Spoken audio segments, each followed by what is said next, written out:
Hello everyone, I hope that you're having a great day. In this video, I'll be ranking the best subclass in patch 8 for Honor mode in Baldur's Gate 3. Now some of these have some pretty cool interactions that we can utilize in Honor mode, so we'll be breaking them down, going over each of the classes.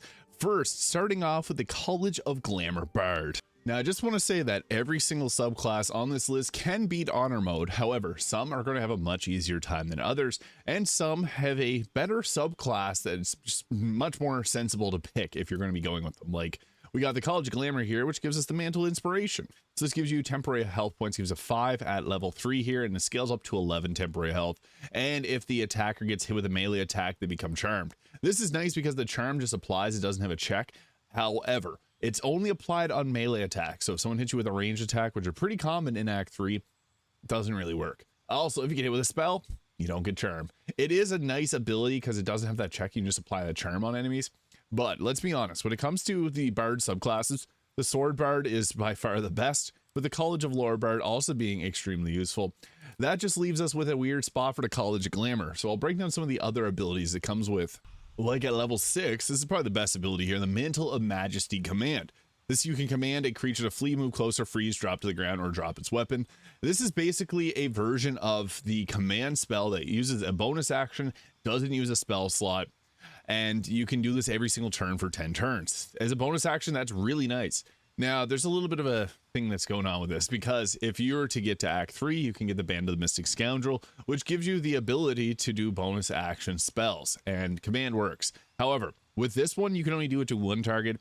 If you make it to Act 3, you can do it on 6 targets. So, as a bonus action, that's cool. Doesn't use a spell slot, that's also cool. The Bard doesn't really burn through its spell slots very quickly, however, and you can always find camp supplies, so not a massive deal. This is nice, but at level 6, the Sword Bard gets an extra attack, and with their slashing flourishes, you can attack 4 times the bow at level 6, compared to this, which is just meh. So, overall, I do think that this one is not the best, but it does get a little bit better as we go on.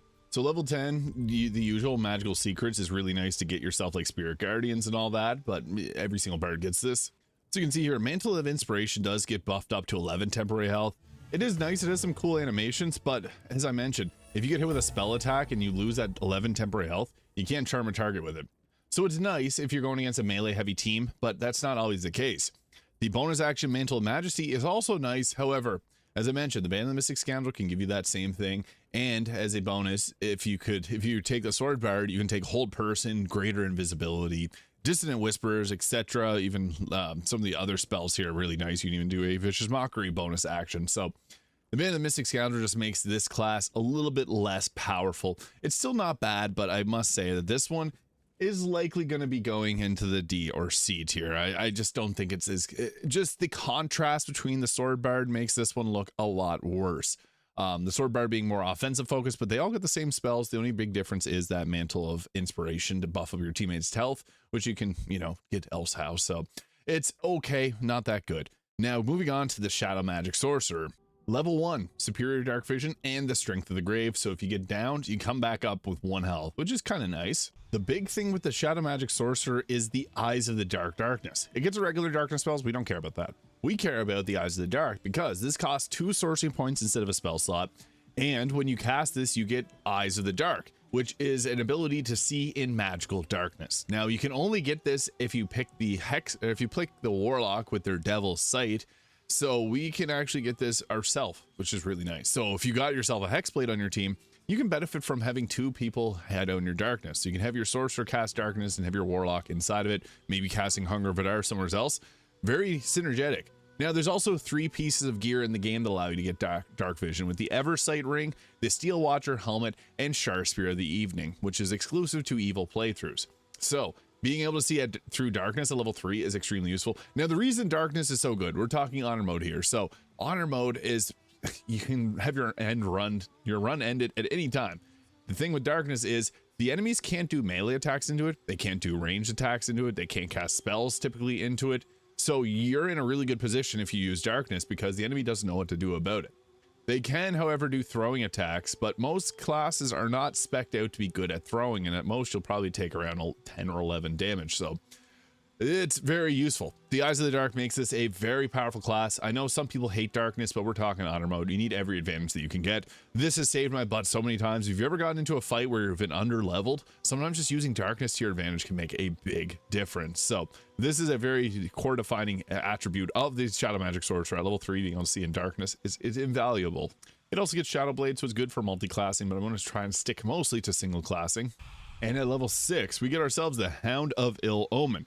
So this uses a bonus action in 3 sorcery points. It has 42 health. When you summon it in, it can splinter off if it gets attacked with a melee attack that doesn't have radiant damage, and it can create clones, and those clones can make clones, so you can have dogs and dogs and dogs and dogs. The nice thing about the dogs is they'll use the Umbral Tangle attack, which basically binds targets to the spot, and they're good at upsetting concentrations. If you need a concentration broke, sometimes the dogs are just useful for that. And it also gets the Ominous Bite, which gives you the ability to regain your sorcery points. So if you bite someone, you can apply like an Omen of Acid. And then you have to use an acid spell against that target to get your sorcery points back. So you can replenish your 3 sorcery points. Isn't always the most powerful thing, but hey, it's always nice to be able to regenerate it. It doesn't always have the best hit chance, and targets will sometimes save on the Ominous Bite. So it is something to keep in mind, but it's at the end of the day, if you can get a dog and have it splinter off in 3 more dogs and just keep healing them, they're pretty unstoppable. So it is kind of nice. It's also permanent now, so you can cast this in, and it doesn't expire after long rest. And the other big star of the show here is Shadow Walk. So this allows you to teleport anywhere to shadows. It's basically Misty Step without taking a level 2 spell slot. And whenever you do this, you get Distance Spell, increasing the range of your spells by 50%. This gives you a get out of jail free card. You can teleport back to your darkness where you're safe, and then you can cast a spell from it and get an increased range in your attacks, which is extremely useful.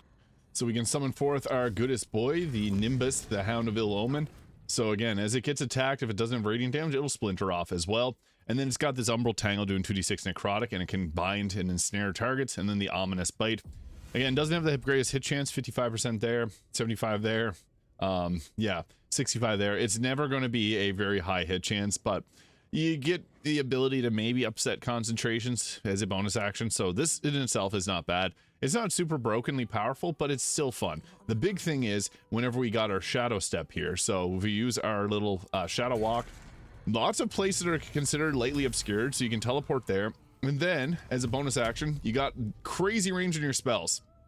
So getting that 50% increase in your spell range is massive, because using that, you can literally run away to your little darkness pocket where you have set up, and then you get that bonus distance spell. So you can see here, insane range. Sometimes you just need that extra little push to be able to hit a target, and that's exactly what you get out of this. So I would have to say that the Shadow Magic Sorcerer is a very high A tier to S tier. After using it a bit on honor mode, or a bunch on honor mode, I'd have to say that this is a very useful one. Getting dark vision and also getting that distance spell, it gives you a lot of survivability. It's not as survivable as Draconic Sorcerer, but at the end of the day, being able to teleport without spending your spell slots, getting a dog to go do your dirty work and take out enemies and break concentrations, I have to say the Shadow Magic Sorcerer, it's really good. People underrate this subclass, and I just think it's extremely useful. And sorcerers, being able to cast bonus action spells are also quite nice.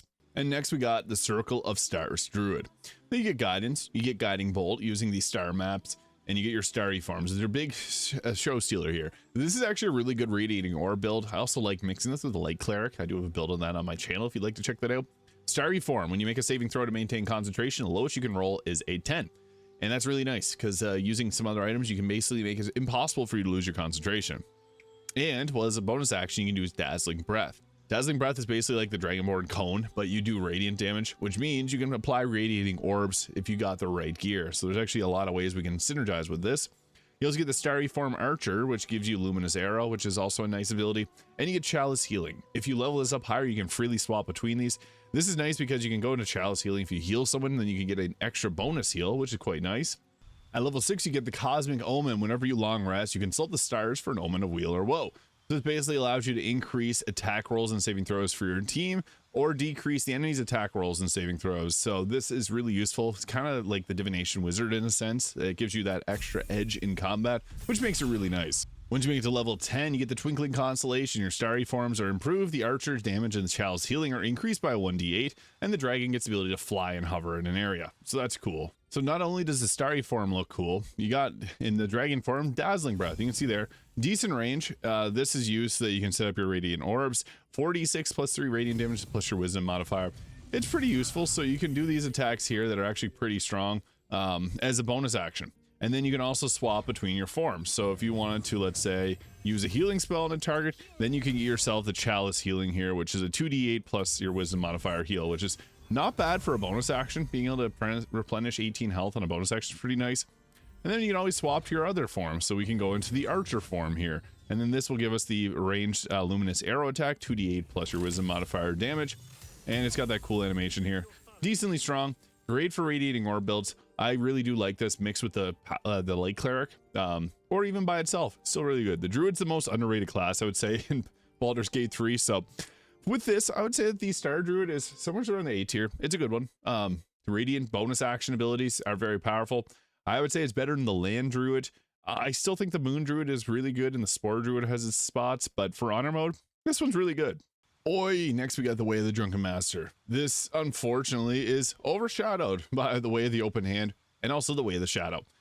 Not to say it's terrible, but it just doesn't have, it's more of a roleplay class, we'll be honest. You get the proficiency in performance, cool. You also become immune to the negative effects of being drunk, which you don't normally want to get yourself drunk, but you regain half your key points rounded down whenever you drink alcohol. That's a cool effect, but again, more so role-playing. You get the Drunken technique, punch twice in quick succession, gives you a +3 meters movement speed and the benefits of disengage. Open Hand Monk, much better. You get the same thing. You can stagger, knock a target prone, or do a pushback. The Open Hand gets way higher damage too. And the Way of the Drunken Master, it's a little lackluster. We also, at level 4, get Life of the Party. Whenever we do our Intoxicating Strike, we gain Life of the Party, which increases armor class and attack rolls against drunk targets to a maximum of +5. So that's our Intoxicating Strike that you can only punch them once. So, I mean, hey, it's an option to use your key points. The Flurry of Blows is just better. This can possibly get the target drunk, which doesn't really make a massive deal. It's nice to have, but it's just fair. You get the Redirect Attack. When a creature misses you with a melee attack, you can spend 1 key point as a reaction using an unarmed strike back at them. Now, if you get the Vest of Soul Rejuvenation in Act 3, I know this is level 6, but the Vest of Soul Rejuvenation has that without using your key points. So something to consider. Leave to your feet when you're prone using 1.5 meters movement speed, similar to the mobile feat, which is, it's nice. We also get Sobering Realization. You can hit a drunk target and sober them up. You lose all the benefits of your Life of the Party, so that stinks. And it does a additional 2d8 of psychic damage, which is cool, but you can get a 3d8 of psychic damage from the Shadow Monk at level 11. So why? Yeah, I don't know. It gives you a negative effect of losing your Life of the Party. I'm not a massive fan of it. And at level 11, you get the Drunkard's Luck. When you make an ability check, attack roll, or saving throw, and you have disadvantage, you can spend 2 key points to negate the disadvantage for that roll. It's okay. It's just okay. Typically, you don't want to do anything if you have disadvantage anyways. So with this, I would have to say it's great for roleplay. The animations are hilarious. Like, I love the animations and how goofy they look. Using the Intoxicating Strike, I'm sorry, Karlak, you punch a bottle into them. And yeah, while it's cool and all, it's just not as strong as the Open Hand Monk. So again, this is unfortunately just a comparison similar to the Sword Bard being an S tier honor mode class. The Drunken Master Monk is roleplay tier, so that's kind of where we're putting that. But next, we got one of the more enjoyable subclasses with the Hexblade Warlock. Now, the Hexblade also got buffed up because of the Warlock getting 3 new spells. It gets Booming Blade, it gets Shadow Blade, and it also is the only class that gets Staggering Smite, which we'll get to in a moment. But Booming Blade, an additional 2d8 thunder damage at level 10, and then if the target moves, they take 3d8 of thunder damage. This is nice because it's a free action, so if you have haste, you can do this 2 times per turn. It's huge. And also the ever-powerful Eldritch Blast. But this also gives us the shield spell. Now, this isn't always the best thing, but if you're multi-classing, let's say you want to play a Sword Bard and you want a shield, you could do a single level of Hexblade to give yourself that. So that in itself is pretty nice. You also get the Wrathful Smite, possibly frighten your target. Bind Hex Weapon, which allows you to use Charisma for your weapon attack rolls, which is huge for Charisma-based class, making it a great multi-class, but also a great solo class. And you get the Hexblade's Curse, which you can give yourself a bonus to your damage rolls equal to, it's going to be +4 at level 10. And whenever you roll a critical hit, or you get an increased critical hit chance by 5%. You also get medium armor proficiency and all weapon proficiencies. So Hexblade, it's got to be one of the best subclasses. And this is the new single level best dip. It used to be the War Cleric, which gives you 3 bonus action attacks, but this now gives you a whole lot for a small investment. You get the shield spell, you get Booming Blade, you get Eldritch Blast, you get charisma skill in your weapon. It's huge. I just want to make a little note here. There's a little bit of misinformation going around about this. So if you want the extra attack, you still have to take Pact of the Blade. The subclass doesn't get it naturally. There's a lot of people telling me that I'm dumb for taking Pact of the Blade, but it's just the way that it works. You have to take this if you want that extra attack at level 5. So here you go, extra attack level 5. At level 6, you get the Accursed Spectre here, which if you slay a creature that is afflicted with a Hexblade's Curse, you can raise an Accursed Spectre to fight alongside you. Doesn't have the highest chance of happening, but it's a nice ability to give yourself an extra summon. Staggering Smite. So Shadow Blade. If you cast Shadow Blade with a level 5 spell slot, it can do 4d8 of damage. Staggering Smite does an additional 4d6 of psychic damage and possibly stagger a target. I just want to be clear, this does take an action and a bonus action, so that's something you have to consider. But if you have the Resonance Stone, that 4d6 doubles. So if you roll the max amount of damage, it's doubled. So 4d8 plus a 4d6, it's basically 8d8 plus 8d6, essentially. Incredible amounts of damage for a single action, and you get 2 attacks. So you can do this and then Booming Blade. It's actually pretty good. It also gets the spells Cone of Cold and Banishing Smite, which is really useful. And at level 10, you get the Armor of Hexes. When a creature cursed with a Hexblade Curse attacks you, possibly nullify the attack as a reaction. 50% success rate. Kind of cool. Gives you some extra tankiness and survivability. So we can summon in our Shadow Blade here, which gives us that nice weapon that does a 48 plus 8 psychic damage. And then that makes our Staggering Smite upwards of 64 damage. Now that's double, so that's 128 damage. I'm not going to do it because it's going to be so powerful, at one-shot pretty much anyone. That does use up your action and bonus actions, so be mindful of that. But then you can always follow it up with Booming Blade, which is in itself really good too. So this class has a lot going for it, in all honesty. You can see in Darkness, which I just want to mention, people don't like this. Darkness can power up Shadow Blade, because when you have the Shadow Blade, it has the ability to give the advantage on attack rolls against lately or heavily obscured targets while using this blade. So when we have this, it actually is kind of funny because you see there, we don't got that on there, but if we go with our weapon attacks, you get advantage on your attacks. So you basically have a very hard time missing targets with this. So that in itself is really good. I'd recommend also, if you got free cast, or if you got something like the Staff of Spell Power, you can use this to give yourself a free cast, summon in your Shadow Blade, and it's going to replace the staff anyways. So then you get yourself a free Shadow Blade and keep your 2 level 2 and then eventually level 3 level 5 spell slots. So extremely useful. I think that the Hexblade is another S tier class. Now, the reason these two are so good, they synergize well together. If you got a Sorcerer, if you got a Hexblade, you can do 2 spells, holding the concentration on darkness, they can hide out there. And then you got yourself the Hexblade, which also can do a lot of casting as well. And it can also do melee. So really synergetic. And next, we got ourselves the DeathDomain Cleric. The DeathDomain's actually very good early game. The reason is because you get the Reaper here, so your Necromancy cantrips that only target 1 creature can target an additional creature. So we can swap this around, take Bone Chill as our DeathDomain Cleric spell, and then we can go ahead taking Toll the Dead and Bursting Sinew. Toll the Dead is nice because it does that 1d12 of necrotic, so that's 2 times that, kind of nice. Anything that's immune to necrotic will likely be weak to radiant, so the shadows in Act 2 in particular, because at level 6 we get a special ability to ignore resistances. We get the Channel Divinity Touch of Death, which allows you to do extra necrotic damage on a melee attack. However, it says melee attack, inflict wounds counts as a melee attack, which does necrotic damage as well. Gets the Oath spells Blindness and Ray of Enfeeblement, Animate Dead, and then Vampiric Touch, and also Spirit Guardians, which at level 6, we get the Inescapable Destruction, ignoring resistance to necrotic damage. So we can use the necrotic version of Spirit Guardians if there's anyone that has Radiant Retort. So if you have any Radiant Retort reflects radiant damage, basically can one-shot you. This will allow you to reflect it back, and if they ignore resistance to necrotic, we ignore that as well. It also gets Blight and the Death Ward spells as well. The Divine Strike necrotic, Cloud Kill, and Contagion. And a little note about Cloud Kill: if you use Hero's Feast, your entire team can go into Cloud Kill without taking damage, because the poison condition is a little bit different in how it works. And all clerics are strong because Planar Ally, huge. You can summon in a Genie, Thunderwave, push people off of ledges, pretty nice. So the ignoring resistance to necrotic is really nice, because we can go ahead with an attack there. And then whenever we do our attack, we get the Touch of the Dead, which does an additional 2d8 necrotic plus a 5 necrotic damage. It's kind of nice to give yourself that extra damage. It can be pretty useful. So yeah, well, this isn't the most powerful, and I still think the strongest is the Tempest Domain Cleric. It can still work. I will have to say it's probably like low A tier to B tier. It has a good early game. Getting the cantrip to hit twice is quite nice. So Touch of Death also being somewhat useful. It's just not going to be as strong as some of the other classes here. I think it's still pretty good though. And next we got ourselves the Arcane Archer, which is, it's a choice. I think it's good because early game it's actually pretty strong. Where this matters though is the Battle Master is always going to be a good choice, and the Eldritch Knight actually got a massive upgrade because I know this is supposed to be the Arcane Archer, but Booming Blade. The Eldritch Knight gets Booming Blade. Where this becomes crazy is the War Magic, so you can do an attack, and Booming Blade. You can do 4 attacks per turn. This actually buffed up the Eldritch Knight so much that it's actually hard after playing both of them and comparing them. I like the Arcane Archer in the early game, but it falls off in terms of its scaling compared to the Eldritch Knight. They did buff the Arcane Archer compared to D&D rule set, where you only get 2 Arcane Arrows, so you get a lot more in this. You get upwards of 10. And the big one here, early game, is Banishing Arrow. Use Abjuration magic to possibly banish your target to the Feywild. This is really nice. So if you miss, you don't use your Arcane Arrow shots too, which is good. They can save on the Charisma save as well, but Charisma is a stat that not a lot of people have extremely high, especially early game. This is going to be extremely useful early game. Piercing Arrow also allows you to hit a bunch of targets. It can sometimes hit you like 5 or 6 targets if they're in a very nice line. Seeking Arrow is basically the equivalent of the magic missile for arrows, so this will allow you to hunt down a target and apply Fairy Fire. Fairy Fire being nice because this can set up your rogue sneak attack too.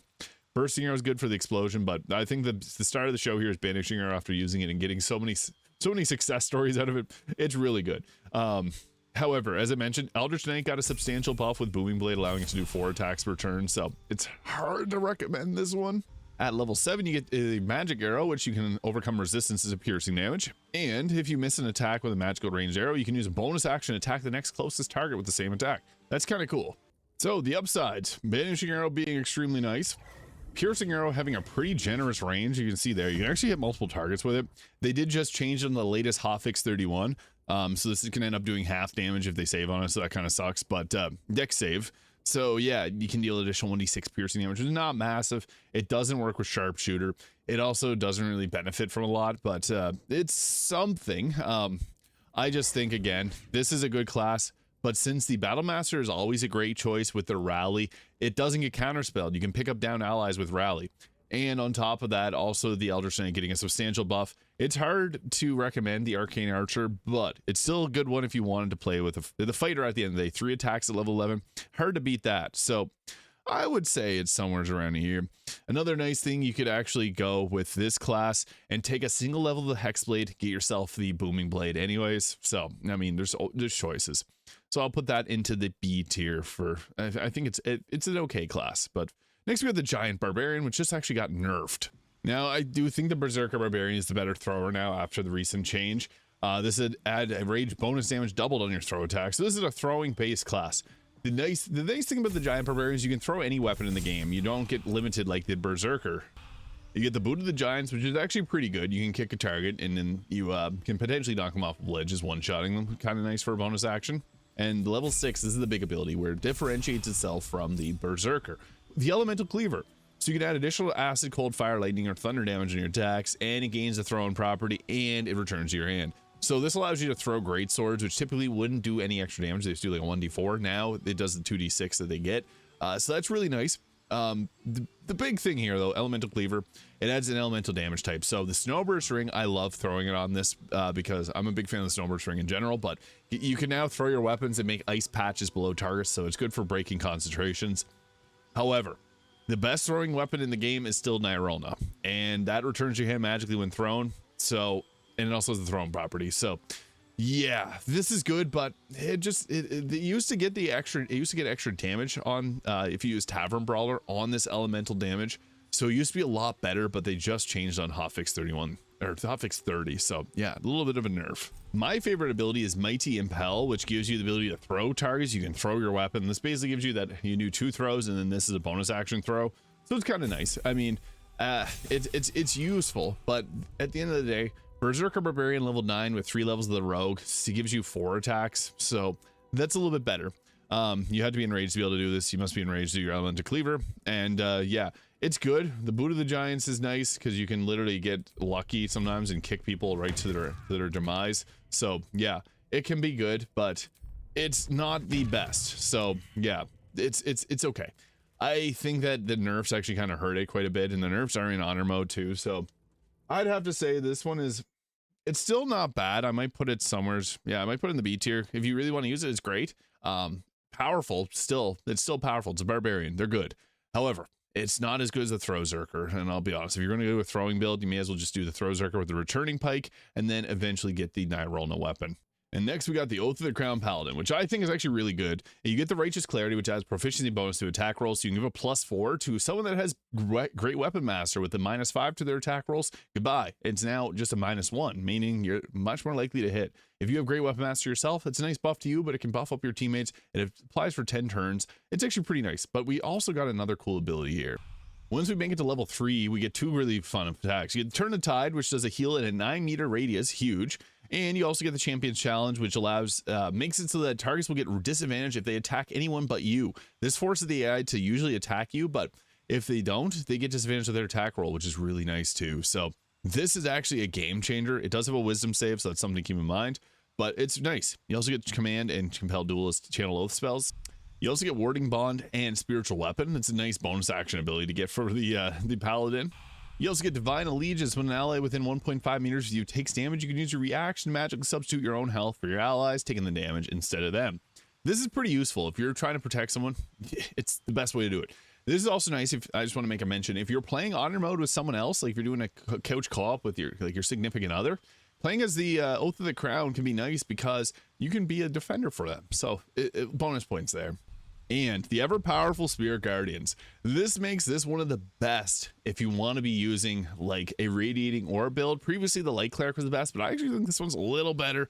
Spirit Guardians, Divine Smite, and once you get to level 11, you get the improved Divine Smite, so every melee attack you do will apply Radiating Orbs. For those that don't know what Radiating Orbs are, it gives a -1 to the enemy's attack rolls up to a -10, and a -10 to attack rolls is really big because then they're not going to be hitting you very often.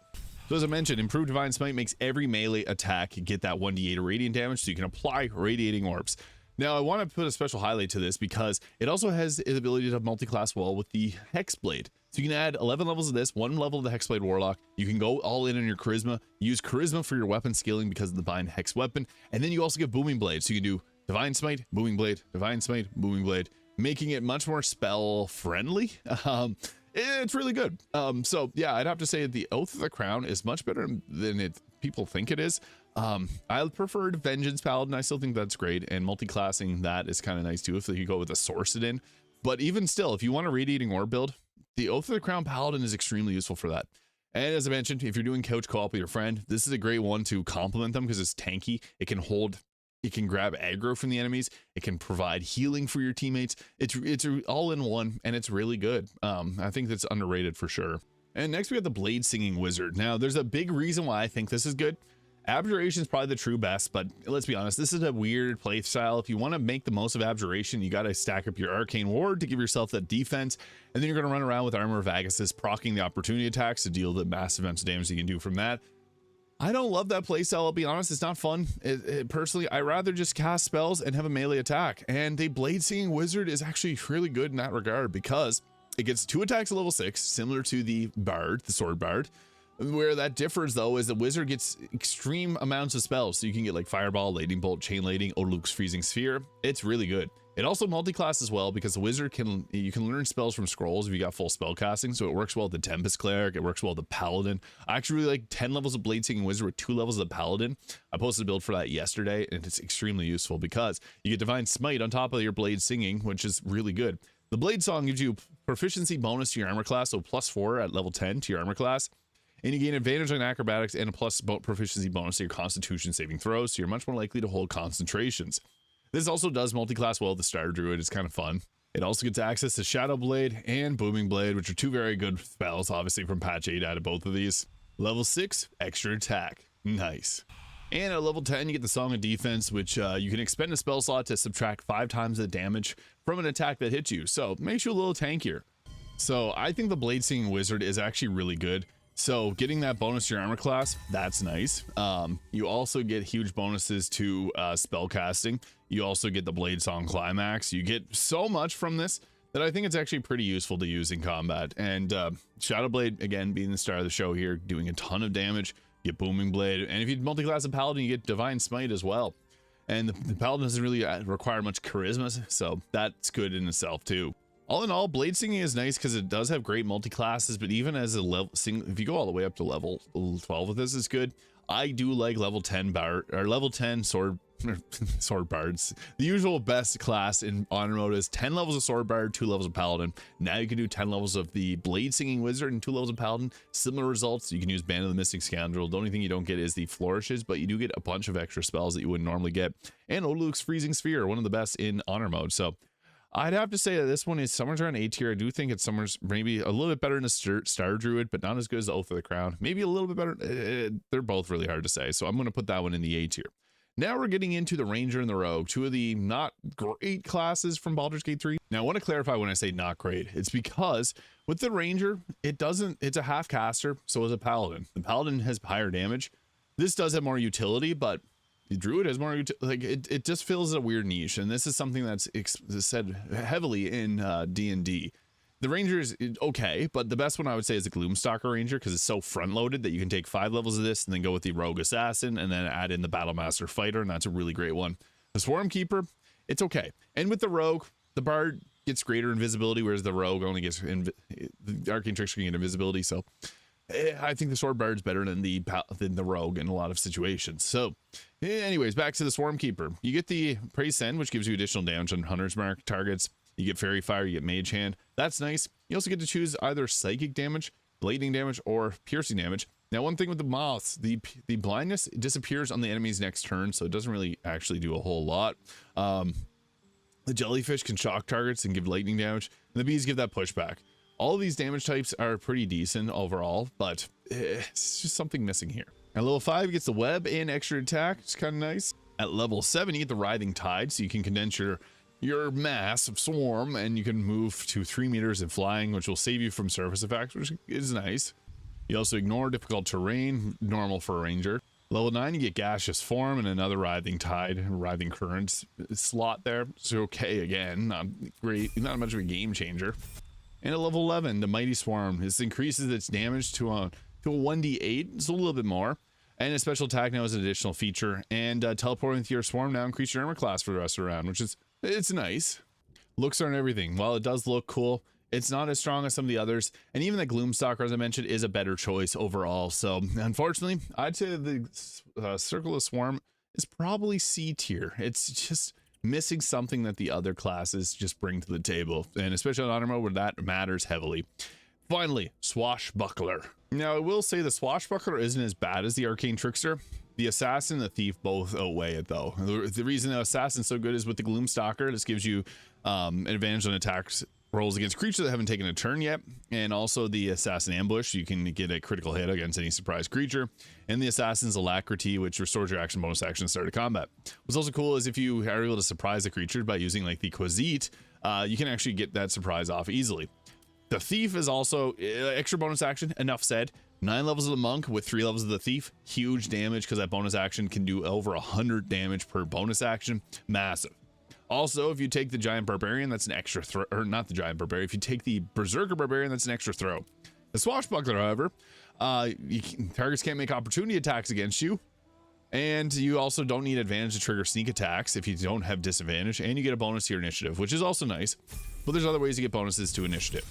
Now, the bonus action ability Flick of the Wrist is really nice because this basically gives you a bonus action attack and you can possibly disarm the target. So this is good. This is actually really good. The bonus action Vicious Mockery is okay. And the bonus action throw some dirt in your eye, sand toss, you got pocket sand. That's okay, but not crazy good either. Like, I mean, blinding its target is really nice, but Flick of the Wrist is probably the best one of these three. For bonus action abilities, this is really nice, but it just lacks an extra attack. The Rogue is kind of weaker. It does multi-class well though, because you can get yourself 3 attacks with like a Gloomstalker Ranger. And it also gets Panache. Roll a persuasion check to beguile a humanoid who must contest it with an insight check. Enemies who fail gain Panache disadvantage. Others who fail become charmed. That's okay. Just okay at best. Now, that's really about it for the Swashbuckler. Level 4 multi-class works great. What's nice about that though is you can multi-class like 8 levels of another class with 4 levels of that. So you get 3 feats, you get those bonus action attacks. So that in itself is good. It's a good multi-classer. You can do the Flick of the Wrist, disarming targets. That's nice. Vicious Mockery, nice. Sand Toss, again, decent. You also get the Rakish Sneak attacks, which allows you to attack without disadvantage. Those are good too. Those are all good things. However, the rogue lacks damage. If we're to multi-class it, yes, it gets better, but that defeats the purpose. If you take a rogue to level 12 and beat honor mode, you deserve a pat on the head, because that's really hard. It's not really easy to do. The rogue is still, I mean, as I said at the start of the video, you can beat the game with any subclass if you're choosing. This just lacks some of the offensive output that the others have. I do think it's a little bit better in the Glamour and the Drunken Monk. So that's what we got for our full list here. So the Shadow Magic and the Hexblade Darkness is just really good in honor mode. It's good in general, but good in honor mode too. The Crown Paladin, Ultimate Defender, Bladesinging makes wizards fun, and the Circle of the Stars is great for a variety of reasons. Radiating Orbs. Giant Barbarian took a nerf, so it's down a little bit, but still good. The DeathDomain, strong start. Necrotic damage is okay, though. Ignores resistances, which is nice. Arcane Archer it is nice. Banishing arrows are extremely useful early game. However, the Eldritch Knight got that huge buff, being able to do 4 attacks per turn. Swarmkeeper, Swashbuckler, they're all right if you beat it. Cool. It's nice. And the Glamour and the Drunken Monk. The Drunken Monk's probably the worst here, just because the open hand is so much better. Same thing, Sword Barge is so much better. So yeah, let me know your thoughts in the comments. Hit the subscribe button below if you haven't already. Thank you so much for watching. Hope you have a great day, and we'll see you all in the next video.